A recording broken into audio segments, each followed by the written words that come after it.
নির্বাচনী সভায় যোগ দিতে কিশোরগঞ্জে আসছেন জামায়াত আমির ডাক্তার শফিকুর রহমান। বিস্তারিত থাকছে কিশোরগঞ্জ থেকে মোহাম্মদ আল আমিনের প্রতিবেদনে। নির্বাচনী সভায় যোগ দিতে আগামীকাল মঙ্গলবার কিশোরগঞ্জে আসছেন বাংলাদেশ জামায়াত ইসলামী আমির ডাক্তার শফিকুর রহমান। তার আগমনকে কেন্দ্র করে জেলা জুড়ে দলীয় নেতাকর্মীদের মধ্যে ব্যাপক উৎসাহ উদ্দীপনা বিরাজ করছে।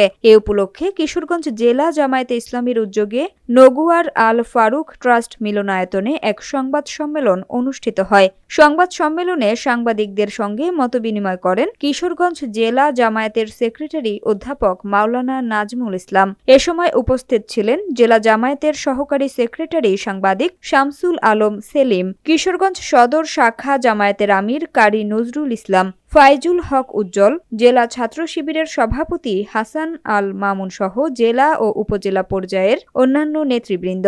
সংবাদ সম্মেলনে জেলার বিভিন্ন ইলেকট্রনিক ও প্রিন্ট মিডিয়ার সাংবাদিকরা উপস্থিত ছিলেন।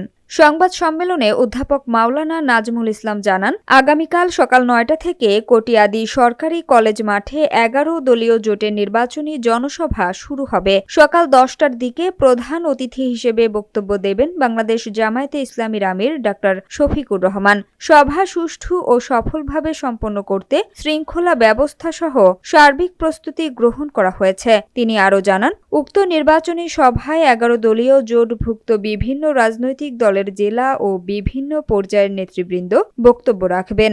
একই সঙ্গে জেলার ৬টি সংসদীয় আসনের ১১ দলীয় জোটের প্রার্থীগণও সভায় উপস্থিত থাকবেন। এদিকে জামায়াত আমিরের আগমন উপলক্ষে আজ সোমবার বাদ আসর কিশোরগঞ্জ শহরের শহীদি মসজিদ থেকে একটি স্বাগত মিছিল বের করা হয়। মিছিলটি শহরের গুরুত্বপূর্ণ সড়ক প্রদক্ষিণ করে বড় বাজার এলাকায় গিয়ে শেষ হবে বলে আয়োজক সূত্রে জানা গেছে।